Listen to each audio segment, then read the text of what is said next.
Hello, all. How are we doing? It has been a very long week or weekend, whenever you're seeing this video. So, my name is Kat. I do drawings while listening to stories and reading stories. I read the stories too. I hope that everyone is doing as well as they can be out there, and we'll get going. So, to let you know, I am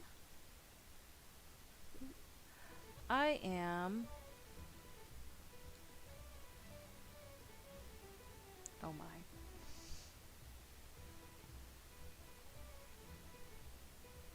I'm reading stories and I'm drawing drawings based on those stories, which I think I've already said. I am doing awesome! Nah, it's okay. Sometimes it's very, very difficult to get the brain together. But you know what? That's a part of this. It's okay, because we're all human, and that's about the only thing that matters at the moment. So we're all human! Humans are good! Anyways, I hope that y'all are doing well, and that you enjoyed today's story. To recap, I am using Sketchbook Pro to go and to do the illustrations, and my tablet of choice is a Huon. I really need to write all this stuff down. HS610. It's a very good, cheap tablet. I think it's good anyways. I actually prefer, or the Wacom. It doesn't, now granted, I haven't used a Wacom that is of the same generation as this Huon. However, I do find that the Huon tablets can and typically do feel a bit sluggish. So, that's where we're at with that. Oops, that's not what I wanted. This is what I wanted. That's not what I wanted either. There we go.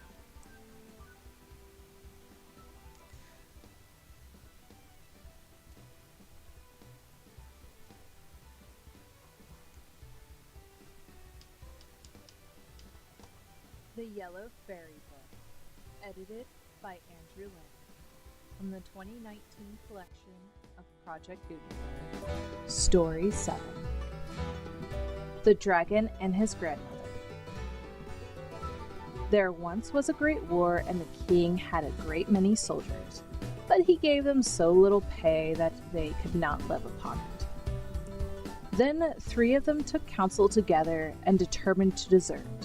One of them said to the others, "If we're caught, we shall be hung on the gallows. How shall we set about it?"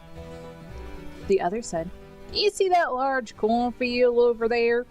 If we were to hide ourselves in that, no one could find us. The army cannot come into it, and tomorrow it is to march on." Then they crept into the corn, but the army did not march on, but remained encamped closed around them. They sat for 2 days and 2 nights in the corn and grew so hungry that they nearly died. But if they were to venture out, it was certain death. They said at last, "What use was it our deserting? We must perish here miserably." While they were speaking, a fiery dragon came flying through the air. It hovered near them and asked them why they were hidden there. They answered, "We are 3 soldiers, and have deserted because our pay is so small. Now if we were to remain here, we shall die of hunger. And if we were to move out, we shall be hung up and strung on the gallows." "If you serve me for 7 years," said the dragon, "I will lead you through the midst of the army, so that no one shall get you." "We have no choice. We must take your offer," they said. Then the dragon seized them up in his claws, took them through the air over the army, and set them down on the earth a long way from it. He gave them a little whip, saying, "Whip and slash with this, and as much money as you want will jump up before you. You can then live as great lords, keep horses, and drive about in carriages. But after 7 years, you are mine. Then he put a book before them, which he made all three of them sign. I will give you a riddle, He said. If you guess it, you shall be free and out of my power. The dragon then flew away, and they journeyed on with their little whip. They had as much money as they wanted, wore grand clothes, and made their way into the world. Wherever they went, they lived in merrymaking, splendor, drove about with horses and carriages, ate and drank, but did nothing wrong. The time passed quickly away, and when the 7 years were nearly ended, 2 of them grew terribly anxious and frightened. But the third made light of it, saying, Don't be afraid, brothers. I wasn't born yesterday. I will guess the riddle. They went into a field, sat down, and the 2 pulled long faces. An old woman passed by and asked them why they were so sad. Alas, what do you have to do with it? You cannot help us. Who knows? She answered. Only confide your trouble into me. Then they told her that they had become the servants of the dragon for 7 long years, and how he had given them money as plentiful as blackberries.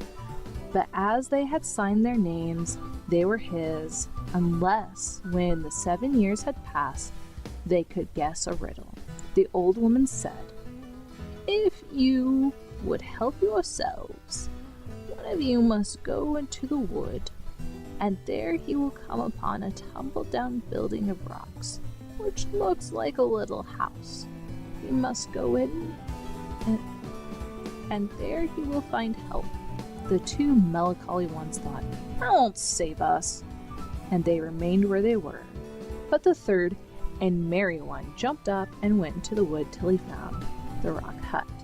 In the hut sat a very old woman, who was the dragon's grandmother. She asked him how he came and what was his business there. He told her all that happened, and because she was pleased with him, she took compassion on him and said she would help. She lifted up a large stone which lay over the cellar, saying, Hide yourself there. You can hear all that is spoken in this room. Only sit still and do not stir. When the dragon comes, I will ask him what the riddle is, for he tells me everything. Then listen carefully what he answers. At midnight, the dragon flew in and asked for his supper.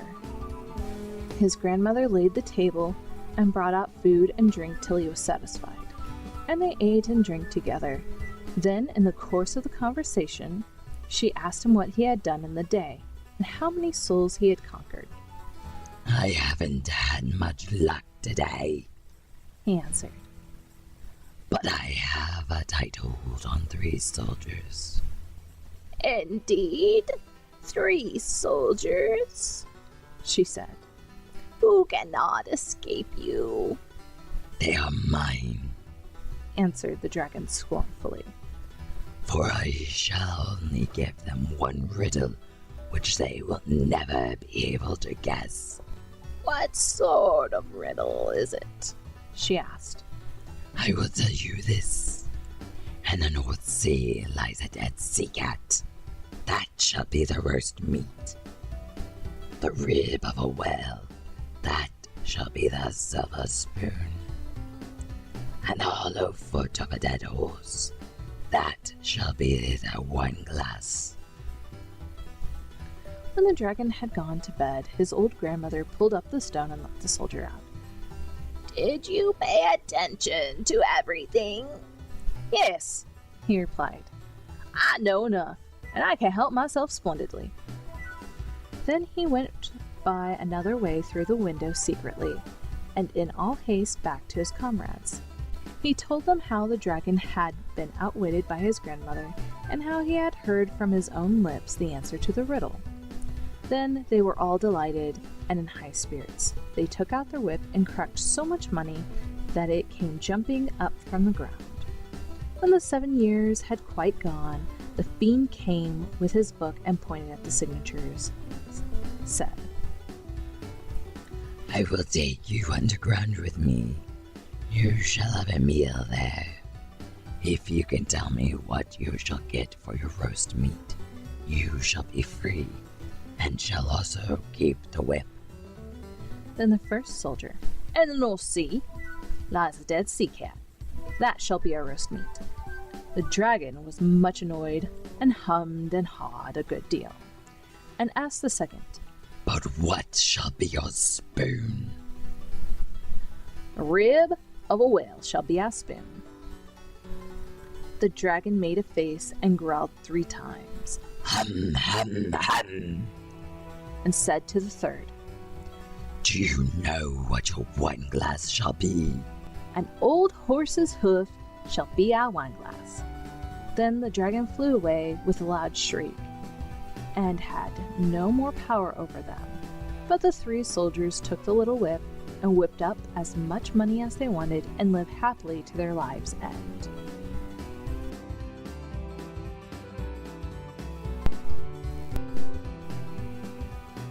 Sorry about that.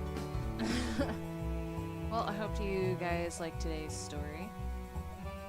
I will say I've been, since I started reading the fairy books, Andrew Lang's collection of fairy books, it's kind of like the Grimm's fairy tales, in the fact that it's just a collection of all the stories that they found. Some of them are attributed to the Grimm brothers, some of them are not, and it's interesting because I've started reading some other books that are collections of lore, and it's really interesting to see where some of them have come from. Now, due to the age of Andrew Lang's books, some of them are not exactly things I endorse. But c'est la vie.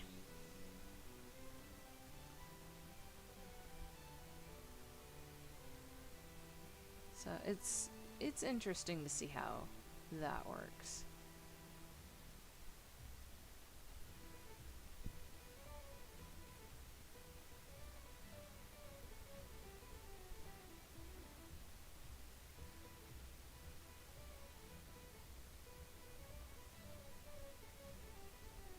I've also been reading, I read a lot. I just, like, straight up read a lot. I also listen to a lot of audiobooks as well. And yes, that does count as reading, because you are obtaining information that you did not otherwise get.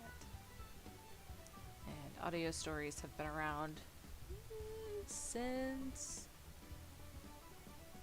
the radio.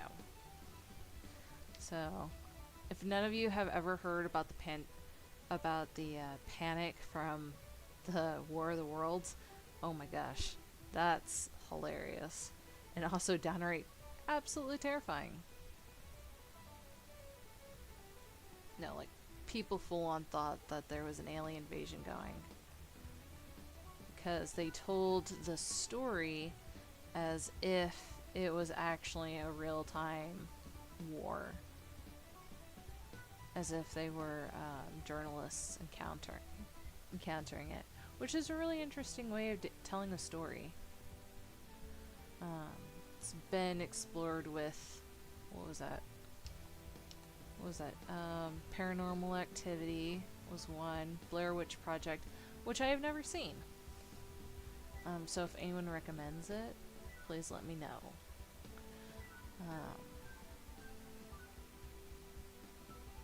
I'm still learning YouTube in all of its weird, wonky ways. So I may have to just go and see what the other stuff has on it. Woot! And then, what other movies do that? I think Cloverfield was one. I didn't really understand Cloverfield. I think that's the movie. Anyways, I don't remember what I was starting to talk about. Oh yeah, comparing old stories. It's really interesting to see how old stories are done, and I made a mistake, but that's okay. Nope, that's a bad idea.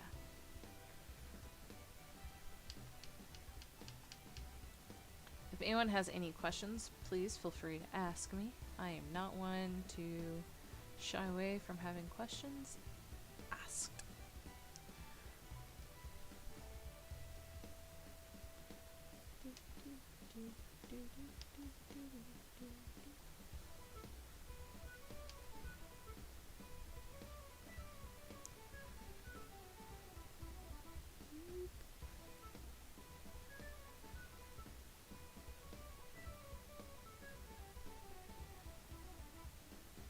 Oh, right, comparing old stories. Sorry.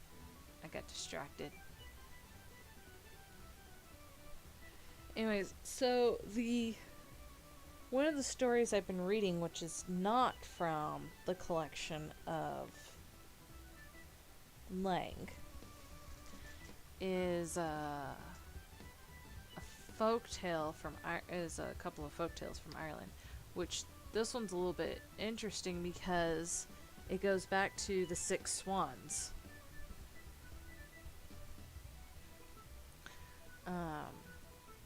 But it's told through an Irish lens, and bonus, it has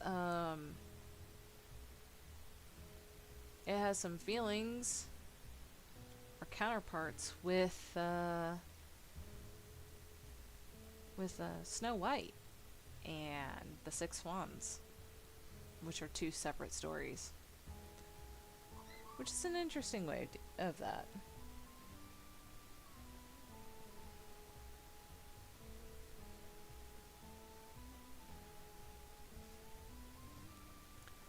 So that's always fun. Yay! You know what? I'm gonna go ahead and add.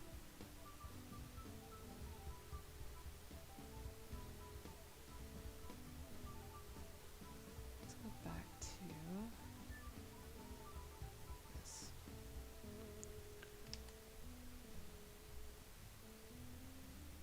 Oh, wrong thing. There we go.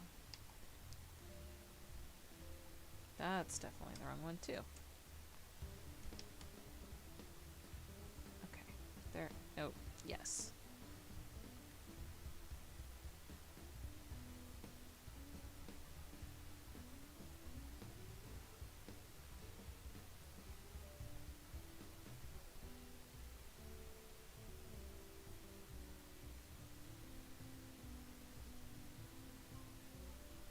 So I will say I'm absolutely ignoring one of the major rules of illustration, or doing narrative illustration. One of the big rules is that if there are dragons in the story, you need to have dragons in the cover. Well, maybe I'll go and put a dragon up in that goblet as a detail or something.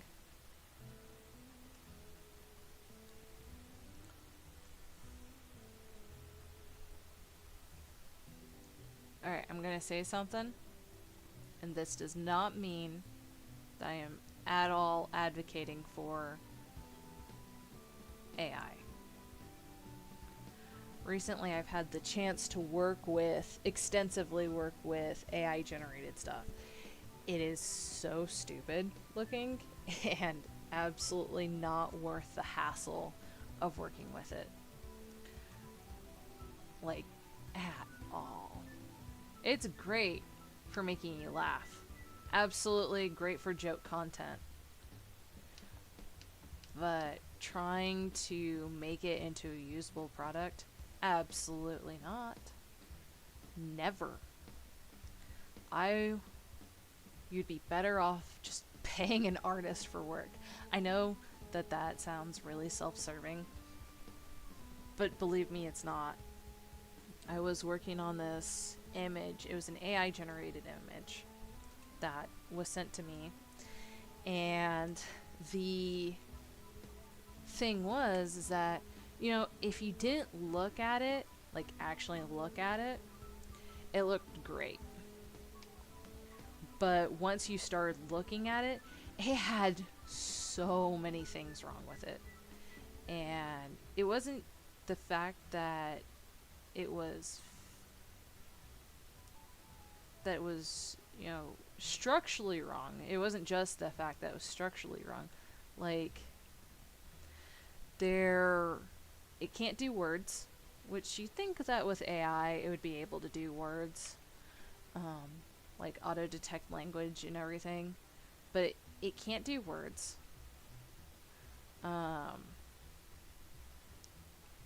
It can't do. There's so much that it can't do.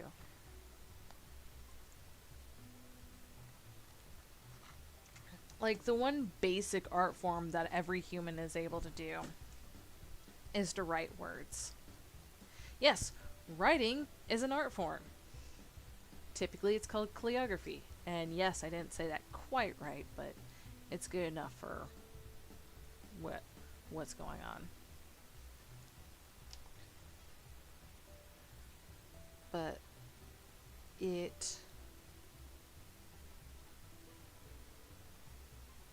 can't do calligraphy.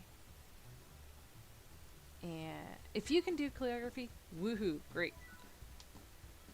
But that's the problem, is that it can't even type in basic words. Sure, it can render complex images. Believe me, unless you're very, very, very, very specific. Like, I asked it very, very specifically. And this is in a program that costs, you know, about $500 a year. Not most of the programs I use, but this is about a $500 program. You know, that you go and pay for a year. And the thing is that all I asked it to do was to create a metal table with two chairs, one on the left-hand side, one on the right-hand side. It's very specifically said that. And having it face towards the viewer. It created such a massive monstrosity. And sure, I'm sure somebody out there who is pro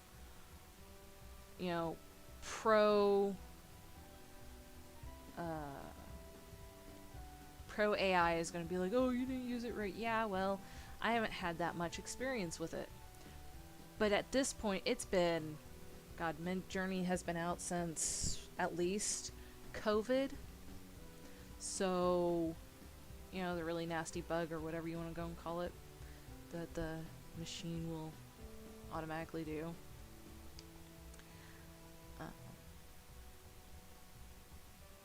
Anyways, so it has this, and it's just,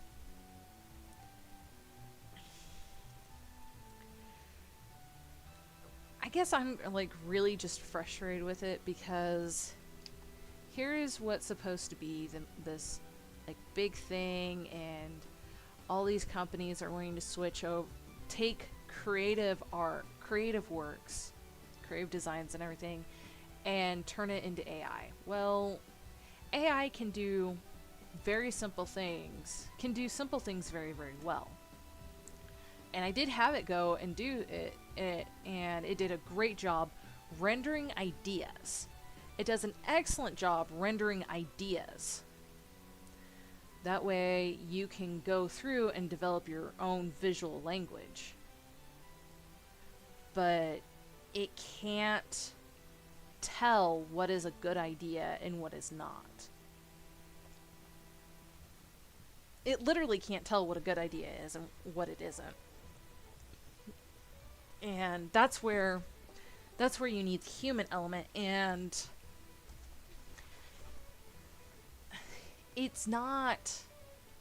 it's really not worth all the extra hours being like, hey, this is an AI thing, we're going to go and use this image. Well, you can't. It just doesn't work. And now having actually like used it in a professional setting, it's even more apparent just how unviable that is. It's completely unviable as far as that goes. Because even though it's this, thing to save time, it's really not, because what happens is that you say, oh yeah, no, it's to go and save time. Like I said, it can render ideas very, very quickly. But let's see. There was a very basic design that I had. And I did 12 different renderings for it using the same prompt, changing a space here and there on it. And it was incredibly sexist. It's like, how does this work? Like, nothing in it aside from a very specific, like, one word that is usually indicative of a male, and actually it is supposed to be male, because that's how that goes. But it was very much indicative of a male, and I kept getting very busty women, and I'm like, dude, this isn't even the thing. I will say it can do some like effects really, really well. Like, it can do some water effects, and I think that's mostly due to the fact that a lot of people do complex water fills and have done complex water fills for a very long time. If you look at Pinocchio, that was one of the first really big like complex water pieces whenever they get swallowed up. As far as illustration goes, now granted it's animation, but it's still illustration because you have these still frames, and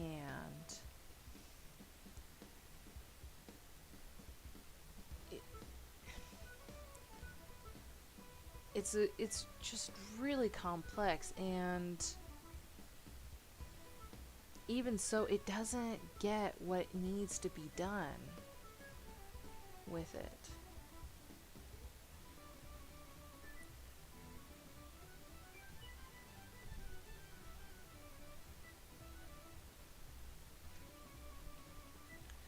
And so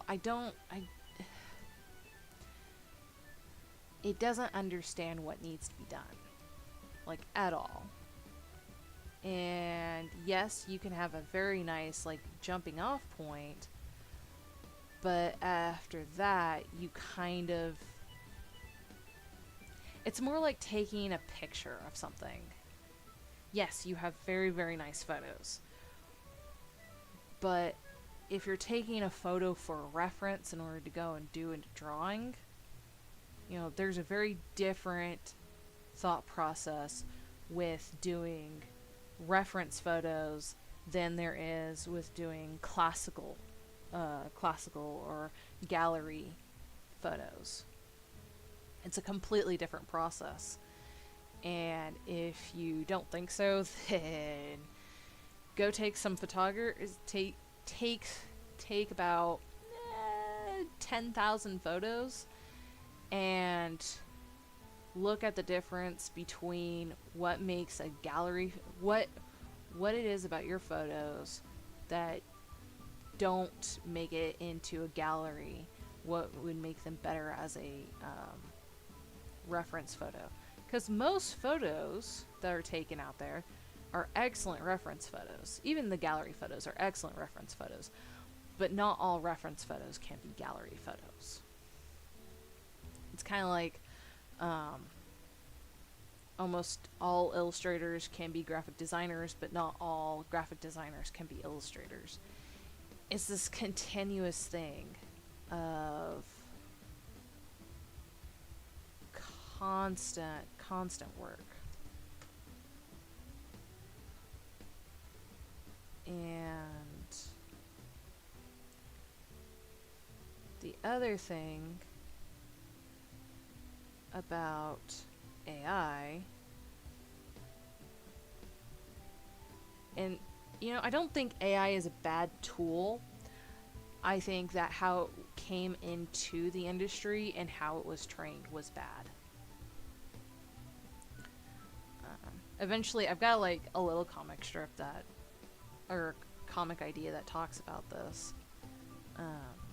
One day I'll get it digitized and post it someplace. I'll probably post it to the Clever Kaiju site, which has a lot of amazing artists on there. If you have not been on there, you should go and check it out. And if you want to be an artist, that's definitely something that you need to look for. If you want to be an artist, my biggest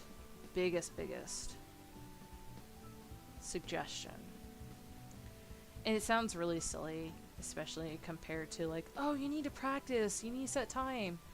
Well, what really helps is having a community that will help you keep to that. And I have definitely noticed that since I've been with Clever Kaiju, I've been making a lot of strides into what I want to do, which is mostly this. Well, okay, maybe not the streaming aspect. I'm enjoying the streaming, it's something to learn, but the other part of it is this, in which I am drawing. No, I'm not completing these in 1 hour like I would like to, but at the same time, I am actually doing these.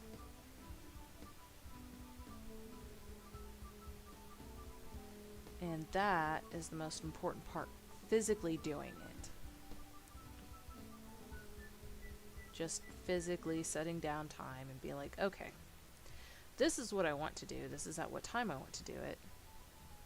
And Clever Kaiju has helped a lot with that. But going back to the AI, sorry.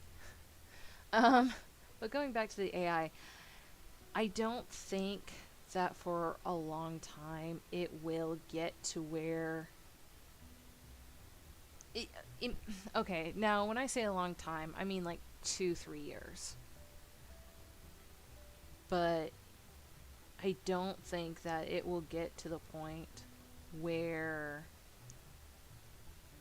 we need to like be super concerned about it.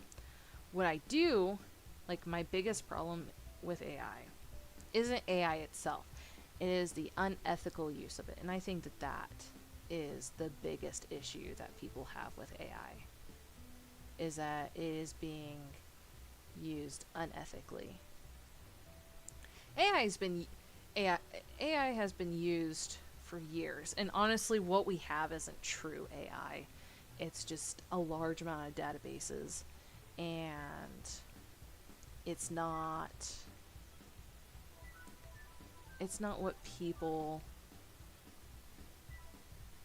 think it should be. Or AI is a buzzword. Sorry, it really is. It's a buzzword. Because true artificial intelligence is a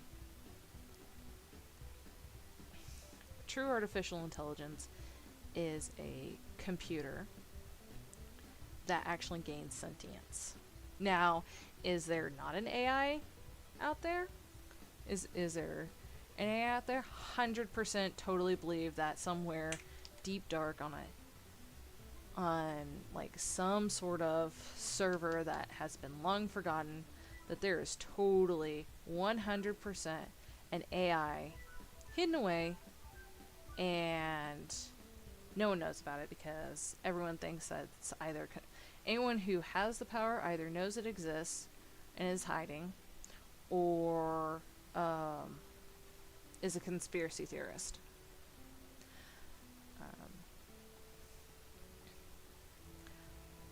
I am a slight conspiracy theorist. I indulge in it every now and again. I have very few conspiracies that I 100% believe in, but, you know, at this point, with the way that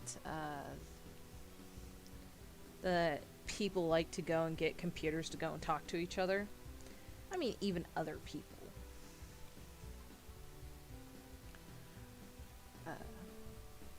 100% believe that somewhere, someone has indeed created an AI.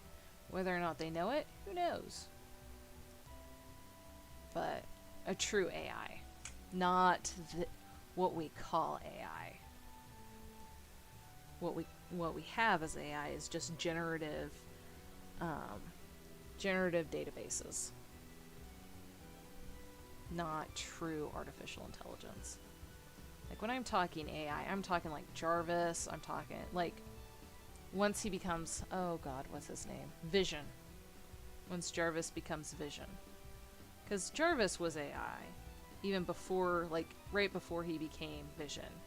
Because computers do not have a function that will tell themselves to go and back themselves up on some like remote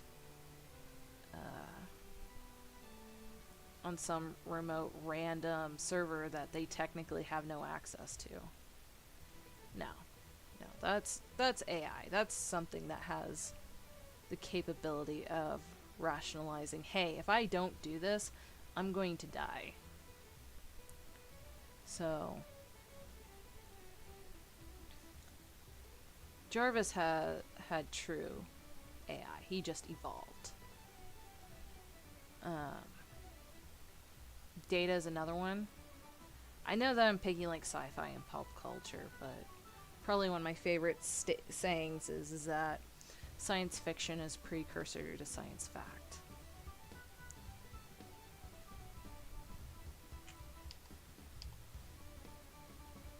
Absolutely one of my favorite sayings.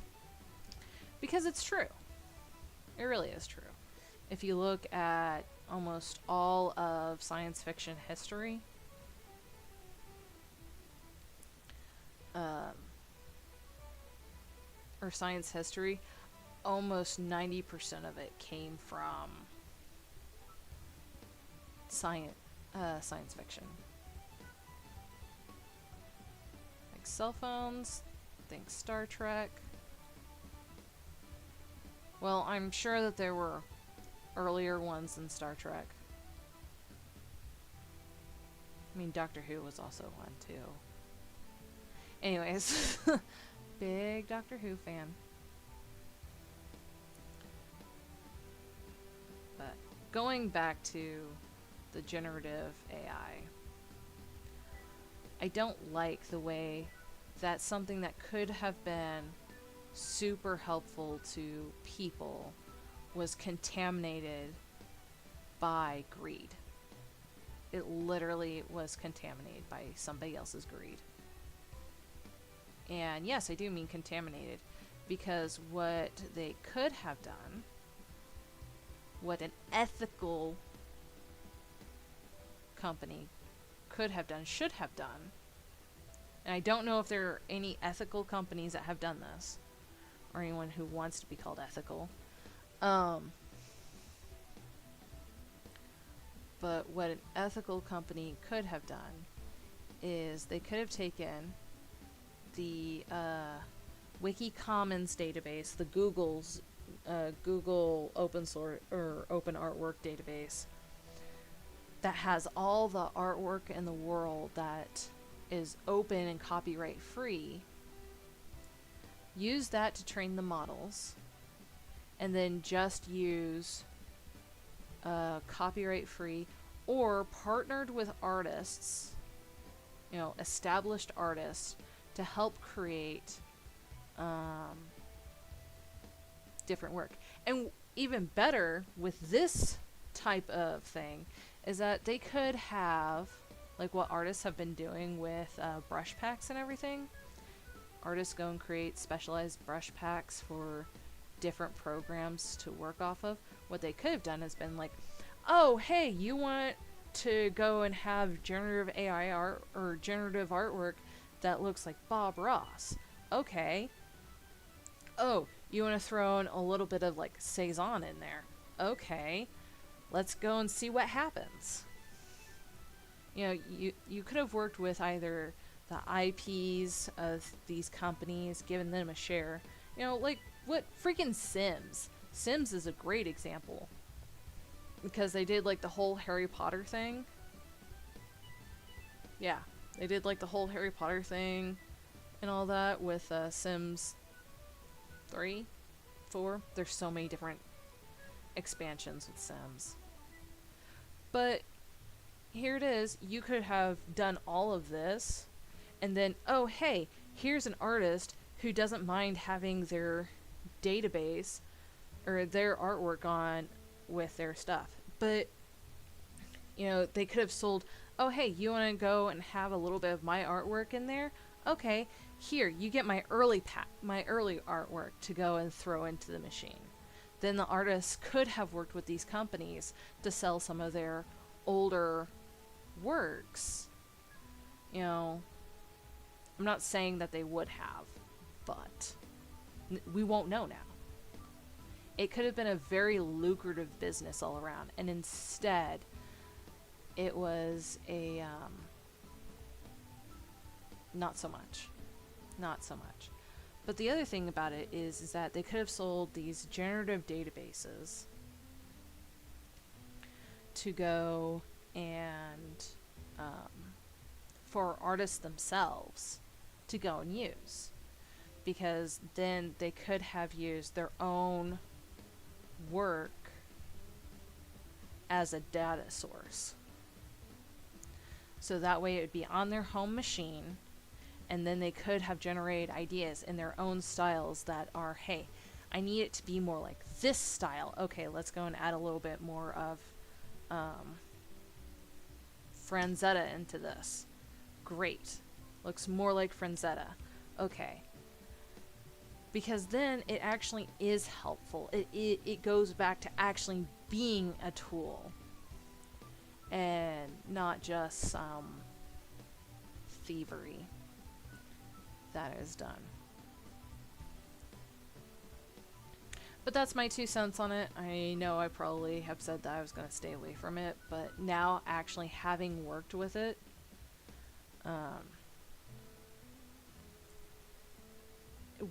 having worked with maybe not one of the best generative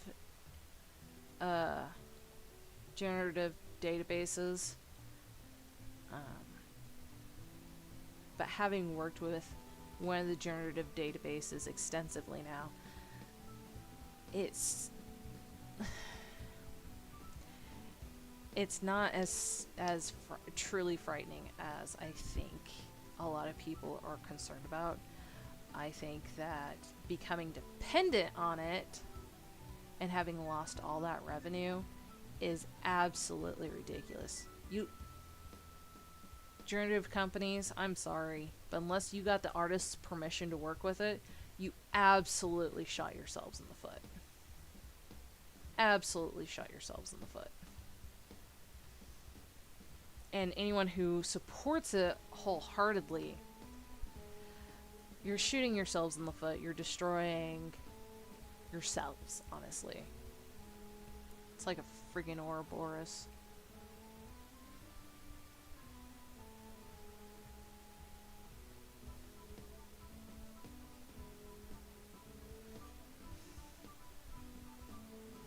But not as nice.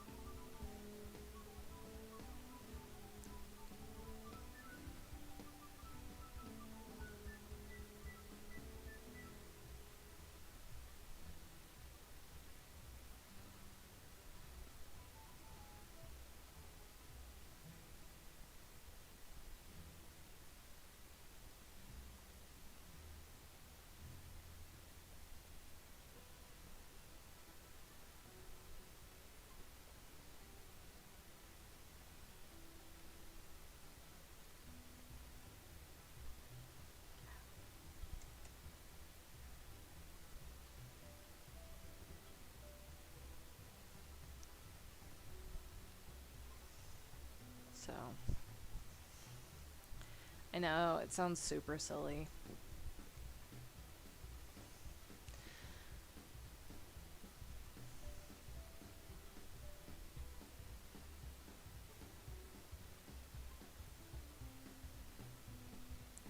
But, I mean, it really is just silly. If anyone has any, like, things that they want to go and say about it, by all means, I have absolutely no problem discussing it further. Do I think that AI could be helpful? In the future, but so long as it's ethically done. I think that that is the biggest issue. Is that it needs to be ethically done.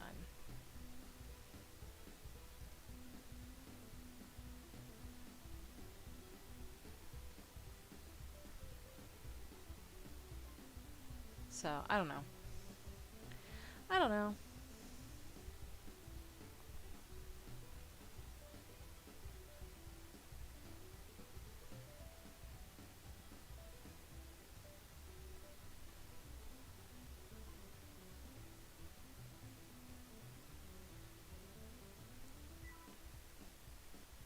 But a lot of that opportunity that would have just been amazing to have, that got lost. Also, I've been watching a lot of Person of Interest. If you haven't seen it, I do recommend watching it. It's I guess it's an early like tens, or it was going on in the 2010s. So, if you watched Fallout on Amazon, the scientist that gets his head chopped off, he's one of the main characters in that. That's not even like a, oh, by the way, no, he's definitely like one of the main characters of that. So when I saw that, watching Fallout, I was like, oh my god, what's gonna happen? I was very sad. Oh, and he does have a puppy in the show too. I think he likes dogs, which is very sweet of him. Dogs are good little puppers. Good little puppers.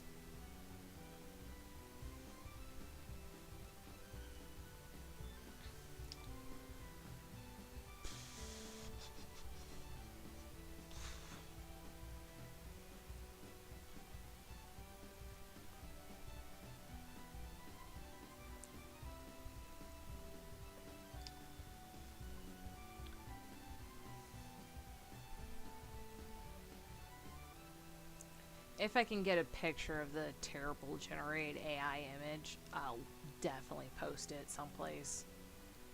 I don't know if I will be able to, because yeah, that thing kind of creeped me out, not gonna lie.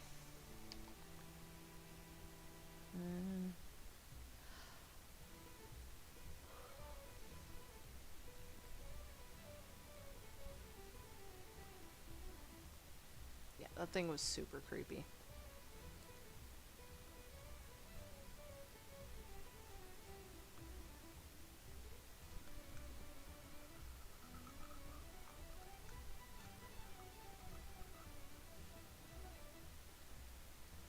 Well, oh my god, I'm even closer than my other ones to actually being finished. See, this is what happens when you consistently do stuff.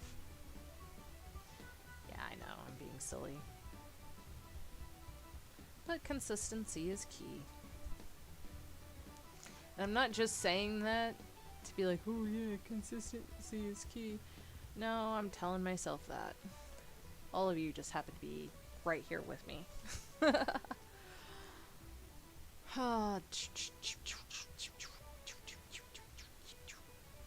But no, if you get the chance to watch it, it's kind of an interesting thing.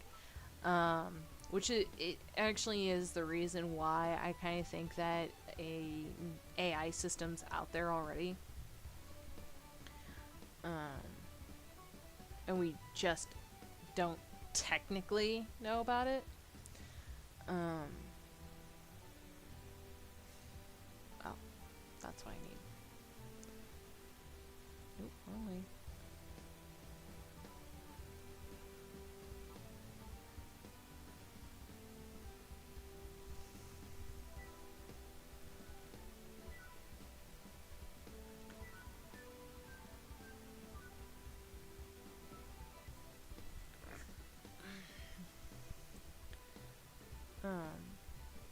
I mean, it kind of talks about it, but it also makes a lot of sense. If you watch the show, it makes a lot of sense about how and why, and you know, in the end results of all of it.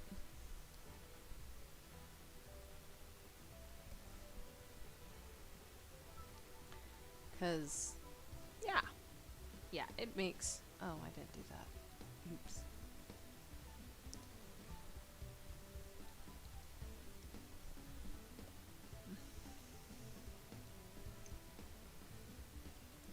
I know it sounds super silly, and conspiracy theorists make me sound like I'm an absolute crazy person.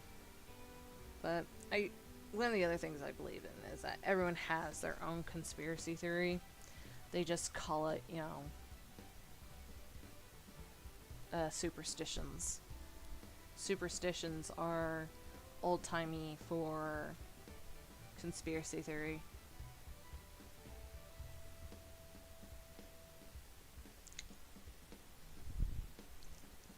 Like, I swear, I had my pen set up exactly how I wanted it set up.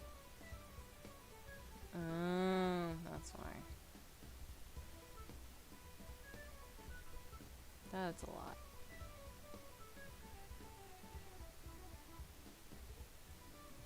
That's not enough.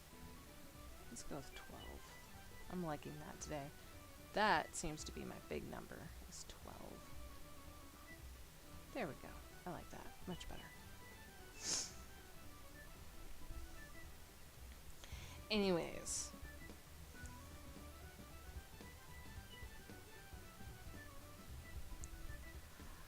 I promise you'll see more of my art beyond what you're seeing in the videos.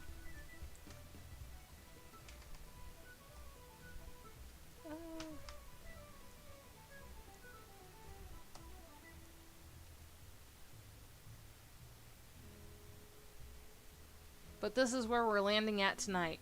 Woo! A very much dead body thing. This story gave me a lot of laughs. I actually had a lot of laughs thanks to this story.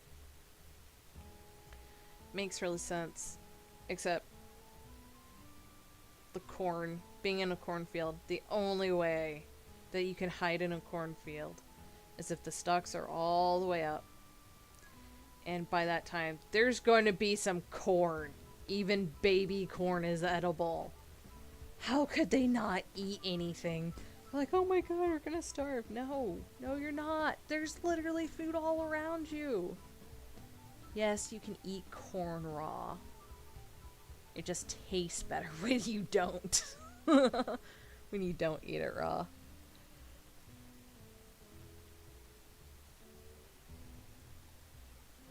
Anyways, okie dokie, folks. Thank you for joining me, and I look forward to seeing you later. I have a new story. It's about a donkey, I think. I haven't read it yet. But I will soon enough once I have all the voice work done. I will say doing the dragon's voice this time was kind of fun. A lot of fun, actually. And it didn't hurt my throat nearly as bad as, say, doing the old people's voices, like the grannies. Yeah, that was interesting. So that was fun.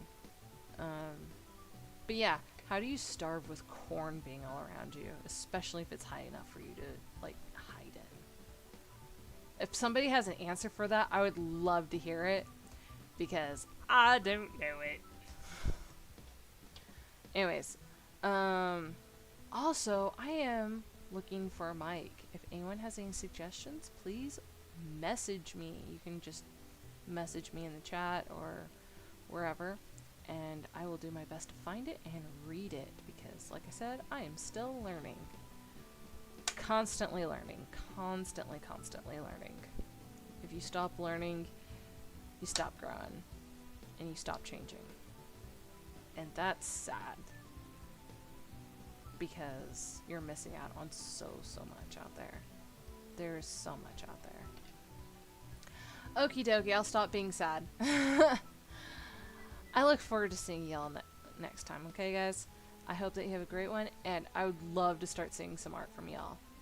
Alright, talk with you later, and you guys have a good night.